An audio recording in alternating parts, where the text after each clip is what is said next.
to London. It's the year 1876, at the height of the Industrial Revolution. As I stand atop this smokestack overlooking the district of Southwark, I want you to pay attention to the surroundings, what you hear, and what you see, as we pan about the city for just a few minutes. We see a train down there, the smoke, the crowded buildings, the steamships on the Thames River. And as we're looking, I want you to write down on your first paper things that you recognize. It could be a vocabulary word, could be an innovation, or a negative of the Industrial Revolution. Anything you recognize.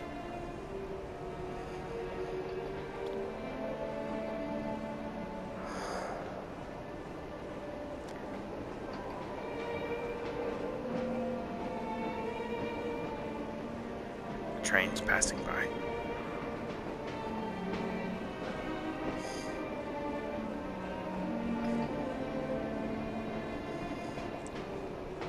We'll make one more cycle. The smog makes it hard to see. There's the Parliament building in the distance, obscured by the smoke.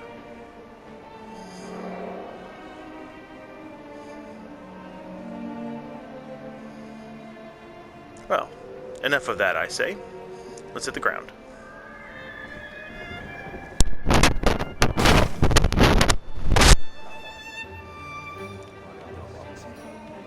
Welcome to London, at work. We find ourselves here in what looks to be a cargo bay. Outside of a factory, looks like they're loading up some kind of train car with whatever cargo they're holding. Here looks to be some kind of machine that uses a steam engine and a pulley system to lift very heavy objects and place them on the train car. Pretty smart idea. This man's trying to roll a barrel. I'll walk around these gents.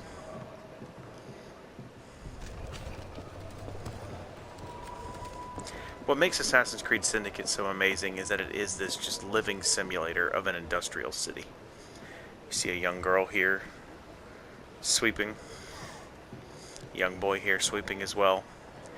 Obviously they're quite young, but they're working all the same. Kid just said there was too much dust.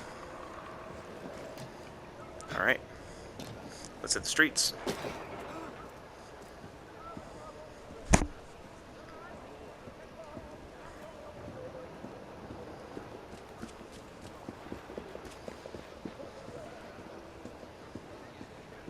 So this is definitely an industrial sector. You can see several factories, several places of business in this area. Southwark was known for being a center of production, of industry. Here we have a wrecked carriage. That's fun. But as you can see, people are going about their business, either working or traveling. We're going to head over here and see if we can listen in on a worker trying to unionize the other people at his job.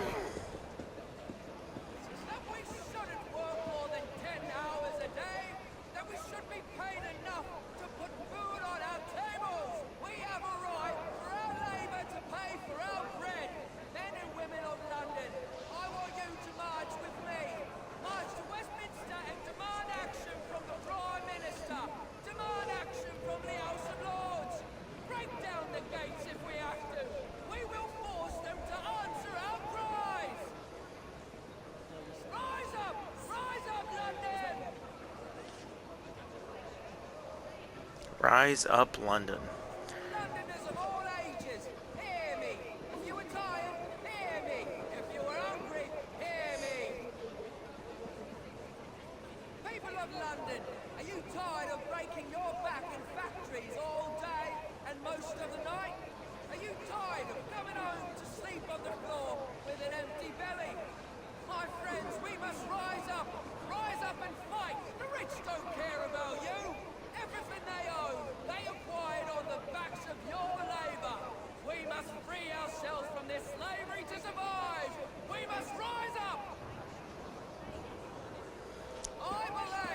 That's a pretty good speech. So as you can hear, he mentioned breaking your back all day in a factory and then sleeping on the floor with an empty belly. I think that's very much all three negatives right there, almost.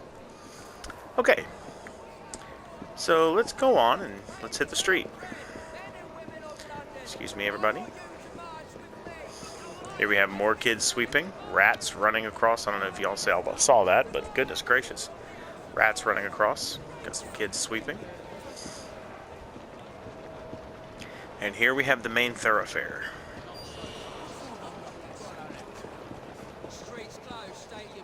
So, you'll notice that during this time period, this is the time before cars, of course, the main mode of transportation in London was still the horse and buggy. You'll notice that a lot of these buggies actually have advertisements on the side. Pretty neat.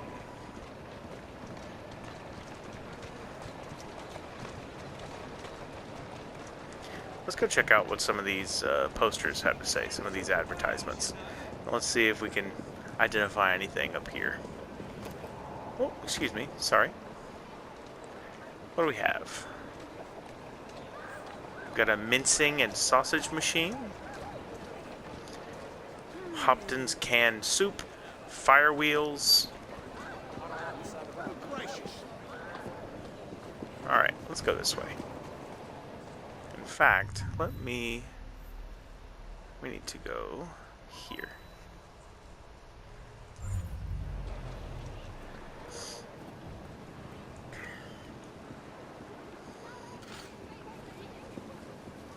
See kids playing in the street. One thing you'll notice, especially when we go look at Whitechapel, is just how many people are just sitting around in the street. It's amazing. And the problem is, there was just not enough housing for everyone. Alright, we've entered Lambeth. It's a new area. But, as we can see here, this ginormous pile of coal here. This is a factory. This is the Cotton Fabric Warehouse. So before we go in, any guesses as to what machine or innovation might be in here? If it's for cotton fabric? Let's find out.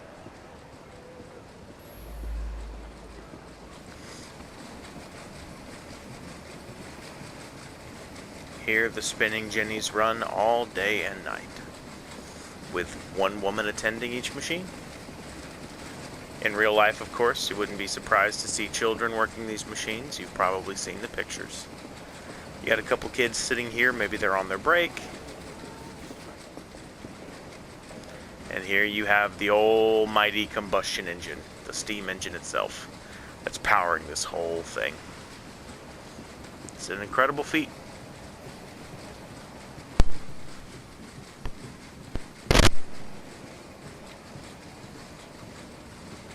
Up here we have the bales of cotton. You can see the women tending this factory, tending the spinning jennies, and here is yet another steam engine.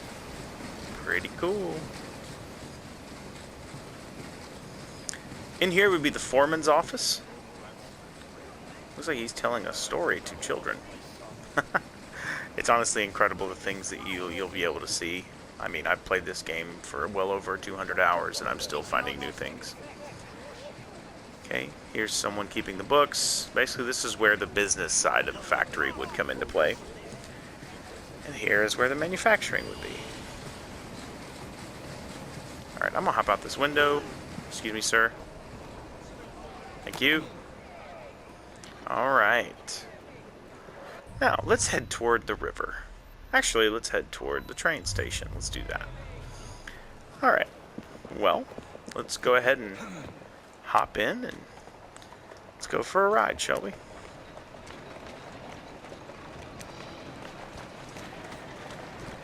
So as you can see, the main mode of transportation was, of course, the horse and buggy with people moving around on foot. Trains were a luxury, and as you'll be able to tell here in just a minute, the people that rode the trains were of a higher class of society. You had to pay a fine, or you had to pay a ticket fee to ride the train. And train wasn't cheap. So, oh, Easy now. Let's go. do I hear a town crier? Do I hear a kid hawking newspapers? Oh, excuse me, y'all. Sorry. Keep going. That's the way. Yes, here we are. So the train station is going to be a great sort of amalgam, a great mixture of various parts of the Industrial Revolution. Here we go. Children were often used in factories to sweep and shovel coal. They were used as newspaper hawkers in streets, we call them town criers. Man, the cacophony of noise. Here's one of the great inventions of the Industrial Revolution. What is that? It's pretty neat. So as you can see, what does the clothing look like of the people that are getting on and off the train?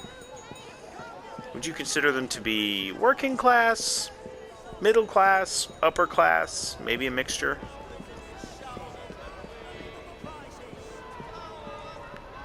If I just walk out here, you can see that suddenly it becomes nice dresses and suit coats and top hats.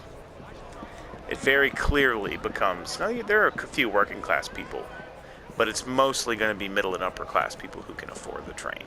So this is a good example of a new stratification in society.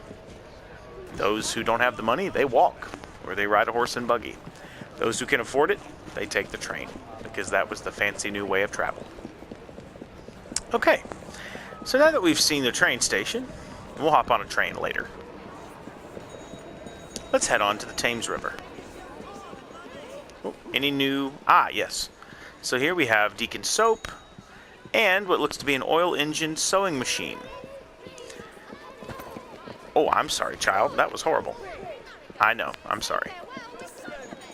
Alright, let's hit the street. And let's ride.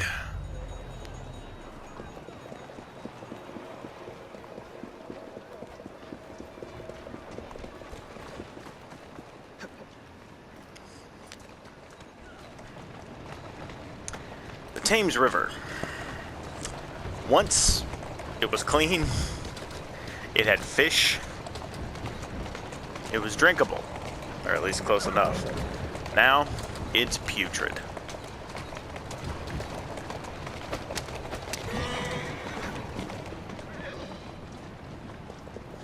Just don't worry about the horse, I just, let run, no worries. And here it is. Look at how nasty this water is. Any ideas as to why this water is so nasty?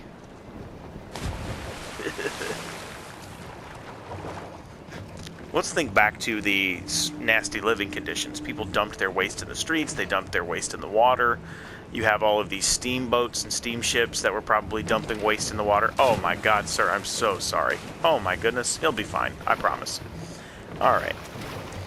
So I'm gonna hop on one of these steamboats and just take it for a ride. Now here's what's so amazing about these steamships, these steamboats.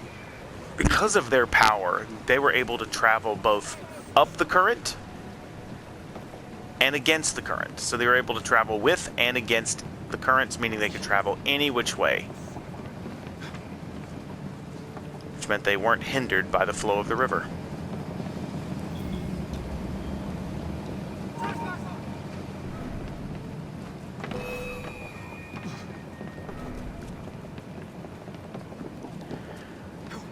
Here we go.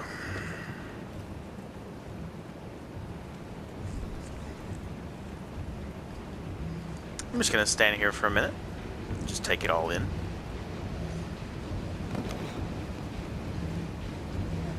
So you see them traveling one way and up the other. It's basically like a highway. But the water is nasty. The Thames River, it became just a filthy cesspit.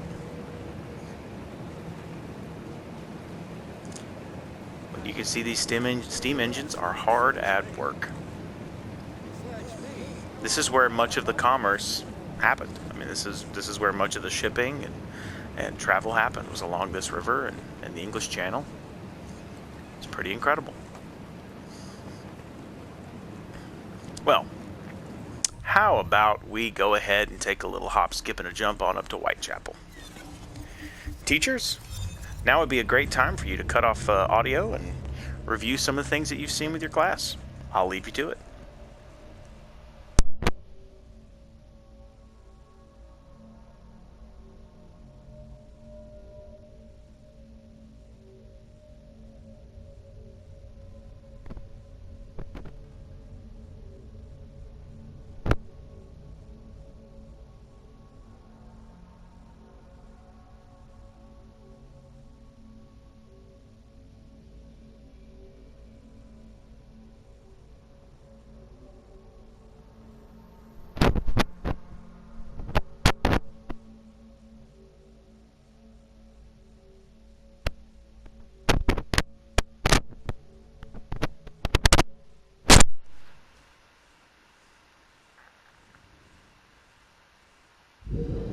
Welcome back. Here we are in Whitechapel, the poorest neighborhood in London. What are some immediate things that you might notice about the way these buildings are built, or their current condition, perhaps their closeness?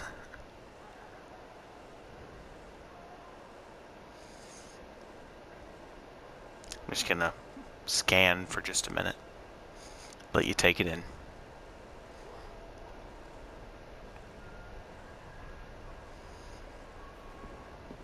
My goodness.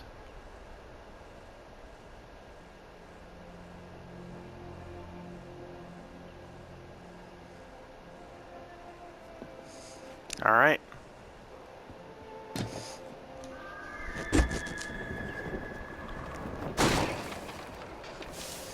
All right.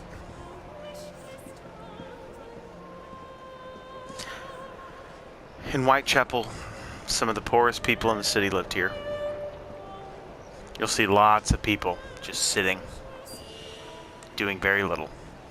You have the flaming garbage can, which is the universal symbol of the poor.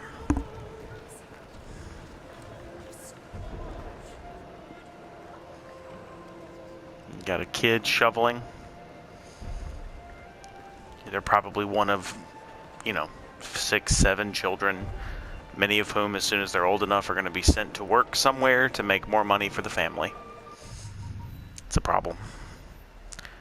Okay, let's pop down here to the shop.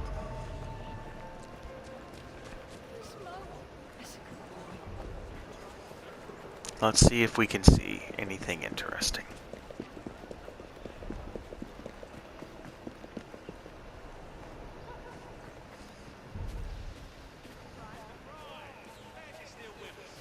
Got somebody living under an awning here. Come, look at my wares. Something will definitely be of interest.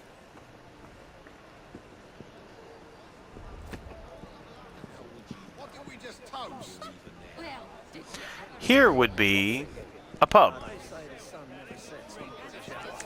Remember that after people would work long, long hours, for the poor, one of the very few things that they could do with their time was to go and eat and drink and forget their troubles.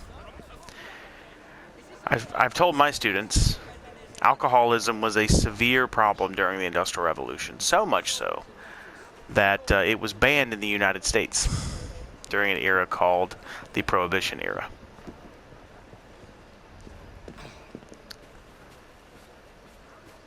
Okay. So we are going to pop right there, I believe.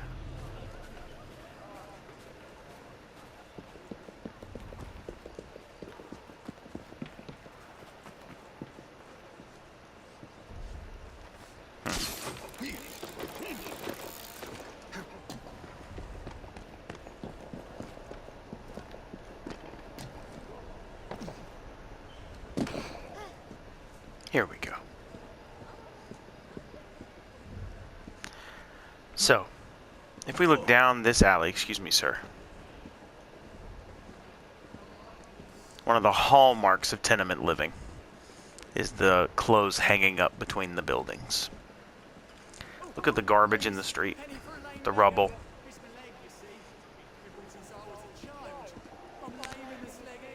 You have people begging in the street, people just standing around.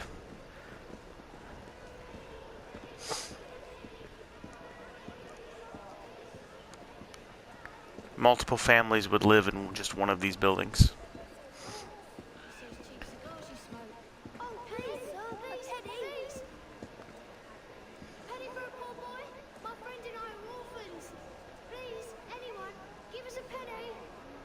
You have a girl digging in the garbage, boys begging for coins. This is a deeply impoverished area. You see the buildings are in disrepair, the mortar falling off. You have people having mental breaks in alleys here. And just general disrepair. These are the people that suffered during the Industrial Revolution. They suffered greatly, many of them.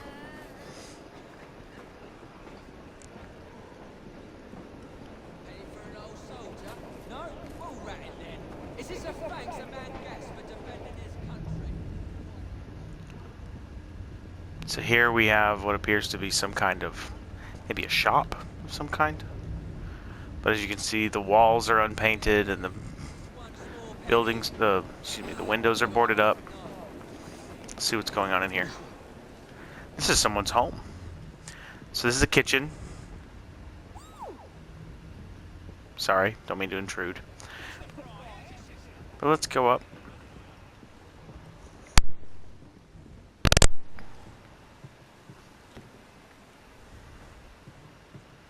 You can see the whole family slept in one room. These people are actually lucky enough to have 2 beds and to have 2 rooms. But that's all this house is just 2 rooms. A living room / kitchen and a bedroom. Okay, it wasn't much.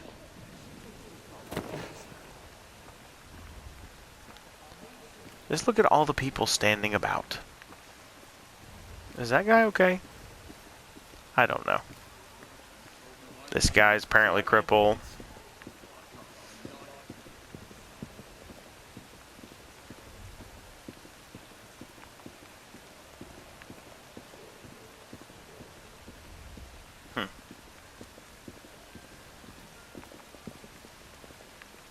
Got plate polish, gas lamps.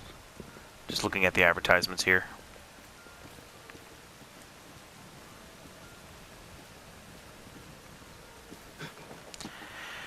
Yeah, it's rough living here in Whitechapel, guys. Rough living. Alright, I think I've depressed you more than enough. Got just a few more things left to see in the city. So we're going to hop on over to the City of London. Teachers, quick recap and I'll be right back.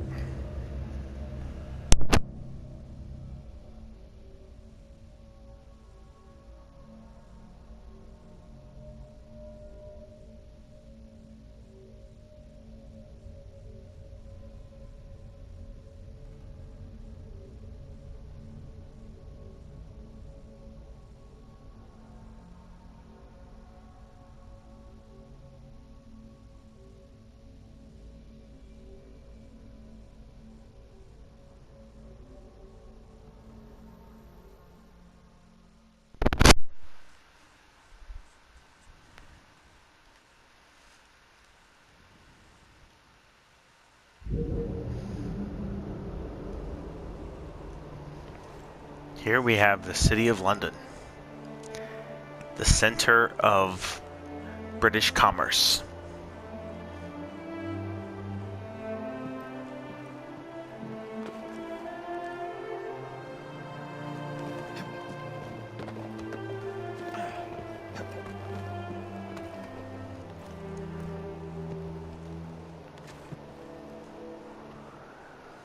It's kind of gloomy right now.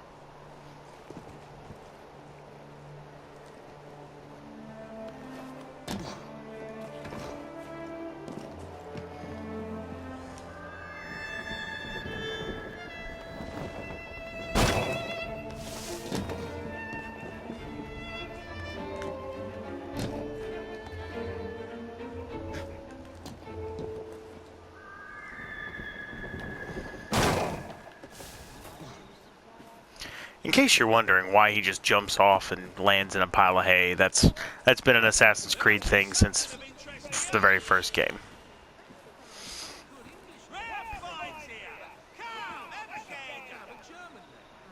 So one of the things you'll notice about the City of London is a different class of people.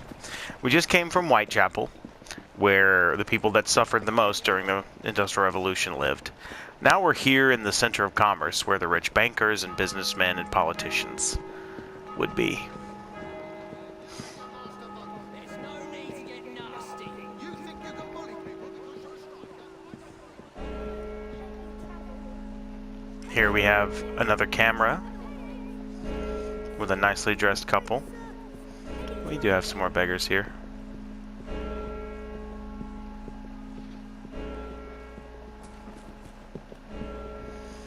This is where the big businesses were. So Abbott's Cocoa, J. Mailings, Hopton's, Kurtz. So these were all the big businesses here. Now this wouldn't be where they would manufacture the stuff. This is where they would have their offices. You see here like a trader, here's a banker and solicitors, which mean lawyers. You have the nicer carriages rolling through. This is a nice area. And so it's important to note that the Industrial Revolution, while it created fabulous wealth and brought the living standard of most people up, it still had its negatives and it had its positives.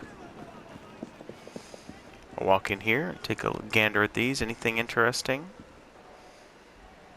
Got the electronic belt. Fire wheels. Okay. And yet somehow we still have beggars.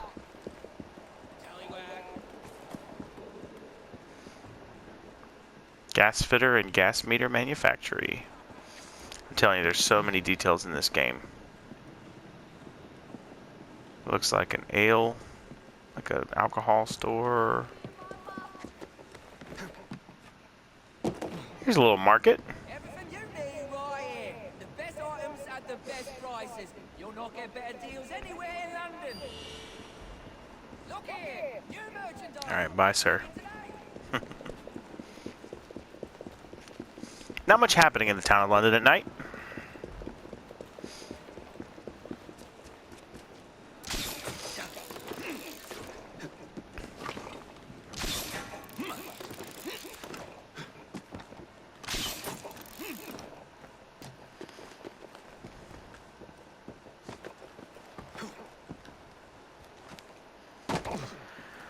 Well, that's pretty much it. I do want to end with this. I hope you enjoyed your time watching me play Assassin's Creed Syndicate. And I hope that this has been an interesting dive into what daily life was like and what a bustling industrial city would look like. After this, so you should have written down on your paper different things that you recognize from our class. In just a moment, you're going to take those things that you recognize from our class and write haikus, which are a type of observational poem about a moment in time. I hope you've enjoyed, and I hope you have a great rest of your day. Take care.